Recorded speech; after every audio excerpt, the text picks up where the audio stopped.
We're back. Last week, the U.S. Supreme Court, as we all know, ruled in the Hobby Lobby case that business owners could decide not to cover certain forms of birth control for their employees if they, the owners of the company, object on religious grounds. The court said forcing owners of closely held private companies to cover them would violate the Religious Freedom Restoration Act, which Congress passed and Bill Clinton signed in 1993.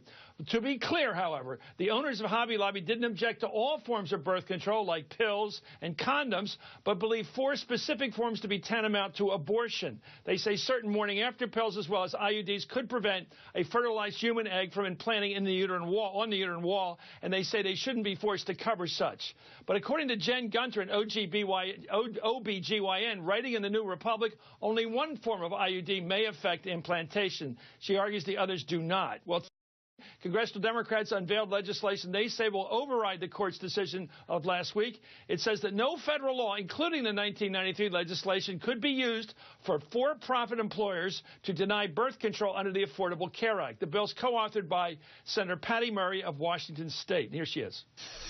I think women across the country and men are outraged by a decision by 5 Supreme Court justices that all of a sudden says your boss has an opportunity to decide for you what your health care choices are.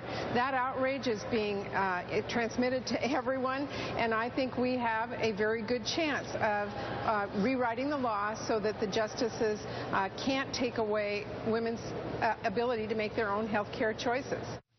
Well, the bill would come up for a vote perhaps by next week, but even if it gets through the House of Representatives and the Senate, would it alter the Supreme Court's existing rule? We'll have to see. But Stephanie Shriok is the president of Emily's List, and Nathan Diament is the executive director of the Orthodox Union Advocacy Center. I want you both to talk. Stephanie, give us a case now why you think that this legislation will work to countermand what happened by the Supreme Court last week regarding these particular forms of birth control. Well, it was clear that the Democrats in the United States Senate needed to act. The court isn't going to protect women in this country, so the Democratic women of the United States Senate are going to. So I'm not a legal expert, but I'll say we need to alter this law so we can ensure that women across the country, no matter where they work, and we were talking about working folks earlier, no matter where they work, that they have the same access to all pieces of birth control that they possibly need. They need access to health care, and that's what this law is going to attempt to do. And I certainly hope that the Republicans see the wisdom in ensuring that every American woman and their families have the same access to health care. Nathan Diament, why do you support this Supreme Court ruling of last week? Well, thank you, Chris. We supported the Supreme Court ruling not because we in the Orthodox Jewish community have any opposition to contraception or access to health care, but we do have a very strong stake in a very strong protection of religious freedom, and especially when the government can serve an important interest in ways that have nothing to do with overriding somebody's religious freedom.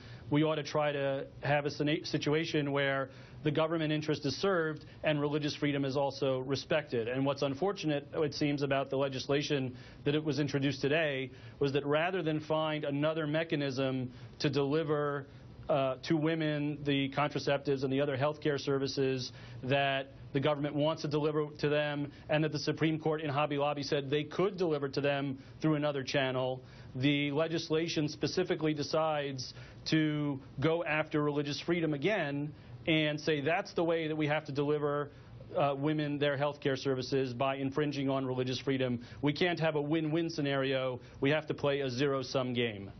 Stephanie, if the complainants, or the plaintiffs in this case, the Hobby Lobby group, I know nothing about them except they are recognized to have a religious foundation to their company. I'm not used to that, but that's apparently the case according to the fact-finding. They believe that abortion is caused by these forms of birth control, the IUD and the morning-after pills. That's their argument. That's their belief.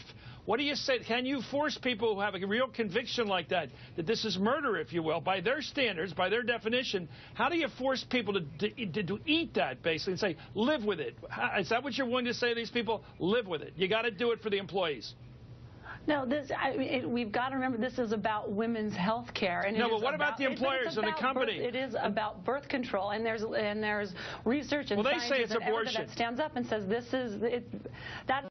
opinion, but we've got to go with science here, and that's not what this is about.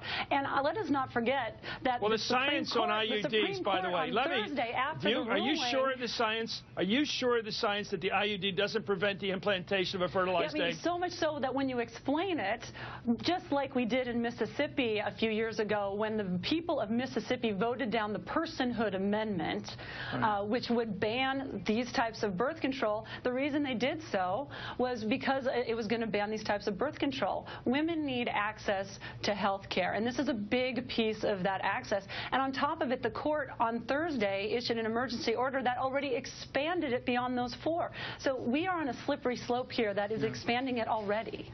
Okay, well, we know the fight. Everybody watching know the issue. The Supreme Court ruled that people shouldn't be forced to pay for something in insurance coverage, which they personally believe is abortive, even though the employees may want it. Anyway, thank you, Stephanie Shryock, for coming on. Nathan Diament, thank you, sir, for coming on. This is a very hot issue. It's probably not going away. We'll have a vote next week, perhaps, in the Senate, and we'll be right back after this. Thank you, Chris.